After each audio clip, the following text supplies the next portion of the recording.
صلی اللہ علیہ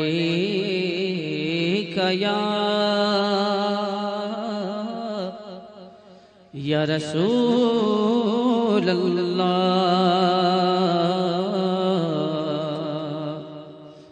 وسلم علیہ۔ حج مبارک بہت ساری یادوں کا ایک مجموعہ ہے اور امت کو یہ یادیں ٹرانسفر کرتے رہنا چاہیے، منتقل کرتے رہنا چاہیے۔ لوگ یہ سمجھتے ہوں گے کہ ہر عید، بقرعید پر، عید الاضحیٰ پر یہی ابراہیم و اسماعیل علیہ السلام کے قصے اور ان کے واقعات کیوں سنائے جاتے ہیں۔ میں کہتا ہوں مسلمانوں پر یہ واقعات سنانا واجب ہے، اخلاقی واجب ہے۔ اس کی وجہ یہی ہے کہ وہ اپنی آنے والی نسلوں کو یہ یادیں تازہ کرتے رہیں اور ان تک یہ تمام روایات اور سنتیں نقل کرتے رہیں۔ ہمارے دین کا سب سے بڑا خاصہ یہی ہے کہ یہ تواتر سے چلا ہے۔ ہمارا دین جو ہے سینہ بسینہ اور سلسلہ بسلسلہ چلتا ہوا آیا ہے۔ اس لیے ہم سب کو چاہیے کہ ان ایام میں اپنے اپنے اولاد کو، اپنی نسلوں کو ان کی یادیں بتائیں اور یہ تمام واقعات بتائیں کہ کیا ہوئے تھے۔ میں تفصیل میں نہ جاتے ہوئے آج کے دن کا ایک عظیم پیغام آپ سب تک پیش کرنا چاہوں گا۔ بقرعید میں ویسے تو تفصیلی جو واقعہ ہے وہ یوں ہے، اس کا میں اجمال بتا کر کے اپنا میسج دینا چاہتا ہوں۔ سیدنا ابراہیم خلیل اللہ علیہ الصلوۃ والتسلیم اللہ تعالیٰ کے ایک نبی ہیں، برگزیدہ پیغمبر، ایسے جلیل القدر نبی کہ انبیاء کرام علیہ السلام 1,24,000 کم و بیش نبیوں میں حضور اکرم صلی اللہ تعالیٰ علیہ وسلم کے بعد جو سب سے بڑا مرتبہ ہے وہ حضرت ابراہیم علیہ السلام کا ہے۔ حضور صلی اللہ علیہ وسلم کے بعد جو سب سے بڑا مقام ہے وہ حضرت ابراہیم علیہ السلام کا۔ سیدنا ابراہیم علیہ السلام کی اولاد نہیں تھی۔ آپ نے تقریباً 90 سال عمر پائی اس وقت تک، بلکہ آپ کی عمر اس سے بھی زیادہ ہوئی۔ جب آپ کی عمر پاک 90 سال تک ہوئی تب تک کوئی اولاد نہیں تھی۔ آپ کی زوجہ ایک حضرت سارہ ہیں اور دوسری حضرت ہاجرہ ہیں۔ پھر روایات یہ بتاتی ہیں کہ 100 سال کی عمر ہو گئی لیکن حضرت ابراہیم علیہ السلام نے دعا کرنا نہیں چھوڑا تھا۔ یہاں سے یہ پتہ چلتا ہے کہ بندہ مایوس نہ ہو۔ ویسے تو 70 سال 80 سال مرد کے ہو جائیں تو وہ اپنی اولاد ہونے سے مایوس ہو جاتا ہے کہ اب میری عمر نہیں رہ گئی، لیکن وہ خلاق کائنات جسے چاہے عطا کرے۔ جب وہ حضرت مریم کو شوہر کے بغیر ان کو بیٹا دے سکتا ہے اور حضرت صالح علیہ السلام کی پتھر سے اونٹنی پیدا کر سکتا ہے، تو وہ پھر مولا تعالیٰ 90 سال کیا 100 سال کے بعد بھی چاہے تو اولاد عطا کر سکتا ہے۔ دعا کرنا ترک نہ کریں۔ حضرت ابراہیم علیہ السلام کی دعا قرآن پاک میں موجود ہے۔ آپ یہی دعا کرتے تھے، رب ہب لی من الصالحین، اے اللہ مجھے صالح اولاد عطا فرما، صالحین میں سے مجھے نسل عطا فرما۔ حضرت ابراہیم علیہ السلام کی اس دعا کو قرآن پاک میں بھی آپ تلاوت میں پائیں گے۔ حضرت ابراہیم علیہ السلام کی اس دعا کو اللہ تبارک و تعالیٰ نے قبول فرمایا اور پھر اللہ تعالیٰ نے ارشاد فرمایا کہ ہم تمہیں ایک بیٹا عطا کرتے ہیں۔ وہ کیسے معاملات ہوئے یہ بھی دیکھیے۔ حضرت ہاجرہ حضرت ابراہیم علیہ السلام کی اہلیہ، وہ گھر میں موجود ہیں، کچھ فرشتے آئے اور فرشتوں نے آ کر کے بشارت دی کہ اللہ تبارک و تعالیٰ تمہیں بیٹے سے نوازنے والا ہے۔ تو وہ کہنے لگی کہ میں اتنی بوڑھی ہو گئی ہوں، ان کی خود کی عمر 90 سال کے اوپر کی تھی، کہا اتنی بوڑھی ہو گئی ہوں، کیا مجھے بچہ ہو سکتا ہے؟ فرشتوں نے کہا ہاں، اللہ تبارک و تعالیٰ جو غالب حکمت والا ہے وہ چاہے تو ہو سکتا ہے۔ تو پھر اللہ تبارک و تعالیٰ نے یہ بشارت دی اور بڑھاپے میں حضرت ابراہیم علیہ السلام کو بیٹے کی بشارت سے نوازا اور اس کے بعد حضرت اسماعیل علیہ السلام کی ولادت ہوئی۔ چند دنوں کے بعد، چند سالوں کے بعد حضرت سارہ سے حضرت ابراہیم علیہ السلام کو دوسرے بیٹے بھی ہوئے، حضرت اسحاق علیہ السلام، یعنی اسی عمر میں۔ اور یہ وہ لوگ ہیں، یہ 2 بیٹے ایسی عمر میں ہوئے۔ اب یہاں بتاتا ہوں میں آپ کو صبر کا اور استقامت کا پھل کتنا عظیم ہوتا ہے۔ 100 سال تک ابراہیم علیہ السلام صبر کرتے رہے اولاد کو، اور اس کے بعد اللہ نے اولاد دیا، 2 بیٹے دیے، ایک اسماعیل علیہ السلام اور دوسرے اسحاق علیہ السلام۔ ان دونوں نبیوں کے بارے میں اگر میں آپ کو بتاؤں، اسحاق علیہ السلام وہ نبی ہیں، حضرت ابراہیم علیہ السلام کے وہ بیٹے ہیں جن کو اللہ نے نبی بھی بنایا، اور ان کی نسل میں 30,000 سے زیادہ نبی پیدا کیے تقریباً۔ بنی اسرائیل پوری نسل جو ہے وہ اسحاق علیہ السلام کی نسل ہے۔ اسحاق علیہ السلام کے بیٹے یعقوب علیہ السلام، یعقوب علیہ السلام کے بیٹے یوسف علیہ السلام، یہاں سے پوری بنی اسرائیل چلی، اس میں ہزاروں نبی آئے۔ ابراہیم علیہ السلام کو ایک بیٹے اسحاق علیہ السلام کی نسل میں سارے نبی عطا کیے، اور دوسرا بیٹا جو اسماعیل علیہ السلام عطا کیے، ان کی نسل میں تو سید الانبیاء حضور صلی اللہ علیہ وسلم عطا ہے، محمد رسول اللہ صلی اللہ علیہ وسلم علیہ افضل التحیت و اکمل التسلیمات۔ تو یہ حضرت ابراہیم علیہ السلام کی دعا کا نتیجہ تھا، اور صبر اور استقامت کا۔ آج جو مجھے پیغام دینا تھا وہ یہی ہے، میں نے آیت کریمہ بھی خطبے میں یہی پڑھی۔ بے شک وہ لوگ جنہوں نے یہ کہا اللہ ہمارا رب ہے، ان الذین قالوا ربنا اللہ، بے شک وہ لوگ جنہوں نے کہا اللہ ہمارا رب ہے، ثم استقاموا، پھر اس پر جم گئے، یہ ہے استقامت۔ استقامت کہتے ہیں ڈٹے رہنا، جمے رہنا۔ اب اس کے متعلق جو قرآن کہتا ہے تتنزل علیہم الملائکہ، ان پر اللہ تعالیٰ فرشتے اتارتا ہے۔ کیا کہتے ہوئے آتے ہیں فرشتے؟ اللہ تخافوا ولا تحزنوا، گھبراؤ مت، ڈرو مت، ہم تمہیں وہ بشارت دینے آئے ہیں جس جنت کا اللہ نے تم سے وعدہ کیا ہے۔ تھوڑے دن اور باقی رہو، تھوڑے دن اور جمے رہو، اور ڈٹے رہو۔ یہ استقامت کرتا ہے بندہ، استقامت پر فائز ہوتا ہے تو فرشتے اس کی مدد کے لیے اترتے ہیں۔ ہاں اتنا ہے کہ ہلا دیے جائیں گے، تمہاری خواہشات کے خلاف معاملات آئیں گے، تمہارے نفس کے خلاف معاملات آئیں گے، اسی پر جمے رہنے کا نام استقامت ہے۔ اور استقامت کا معنی اتنا عظیم ہے کہ صوفیہ اکرام نے کیا فرمایا معلوم ہے؟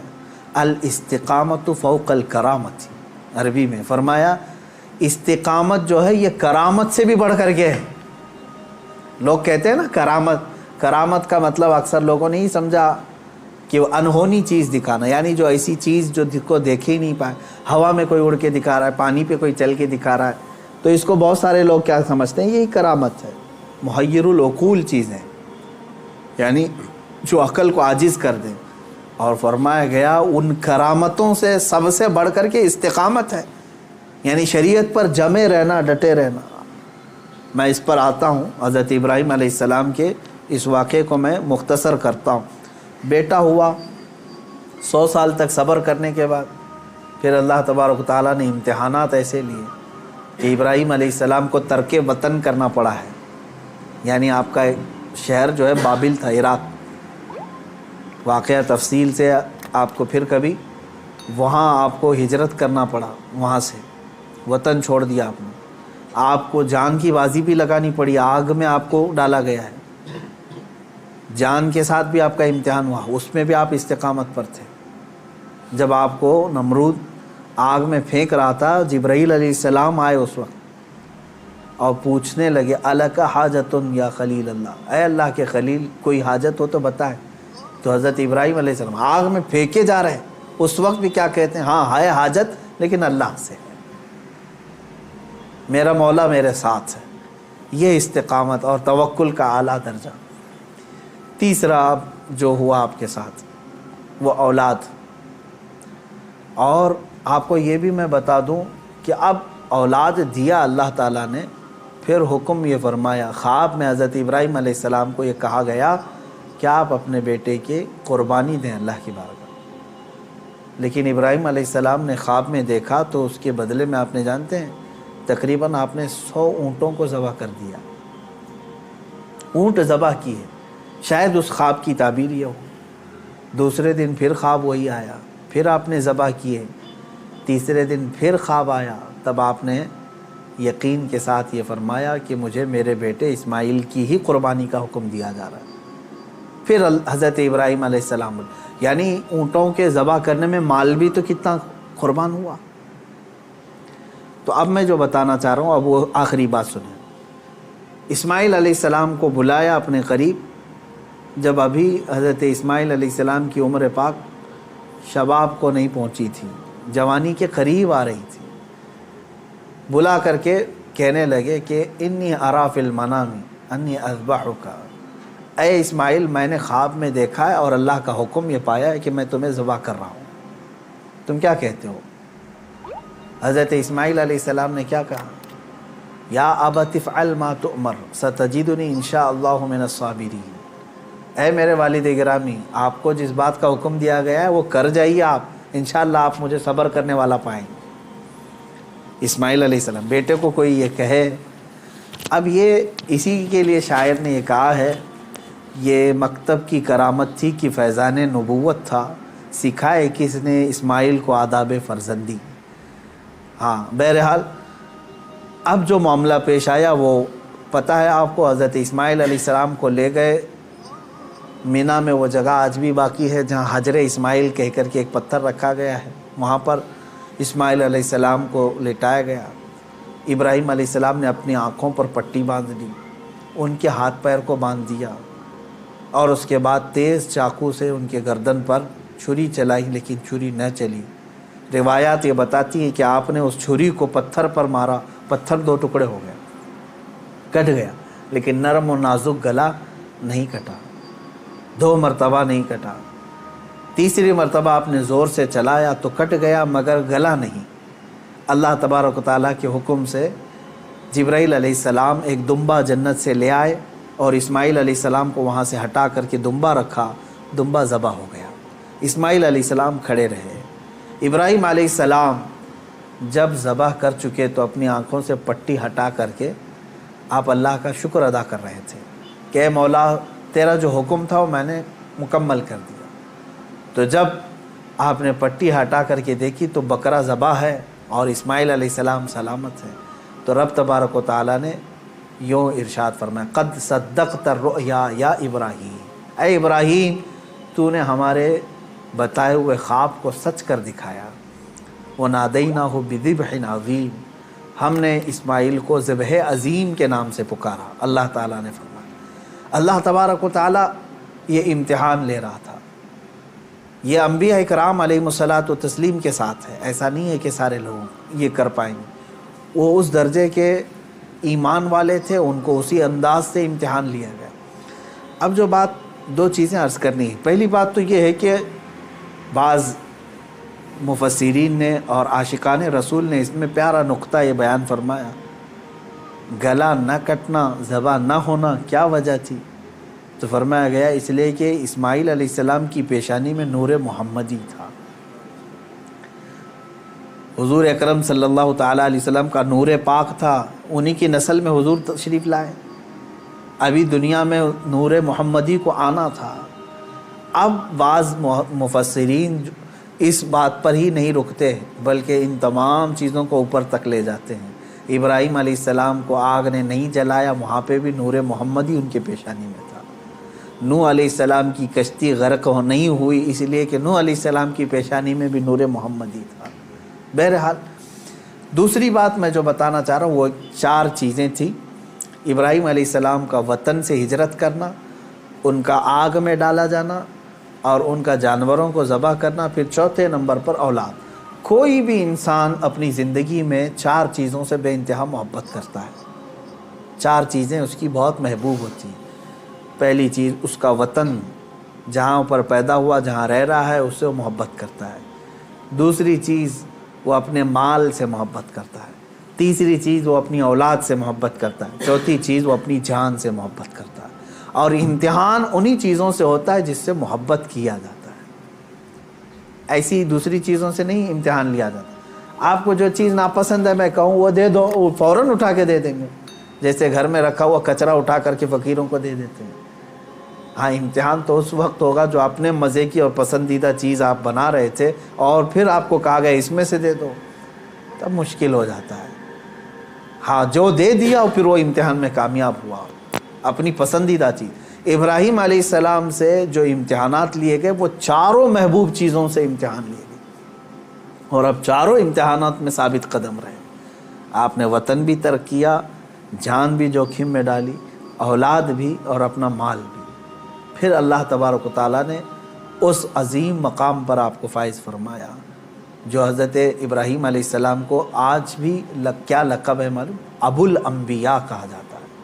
ابو الانبیاء یعنی نبیوں کے باپ ہیں۔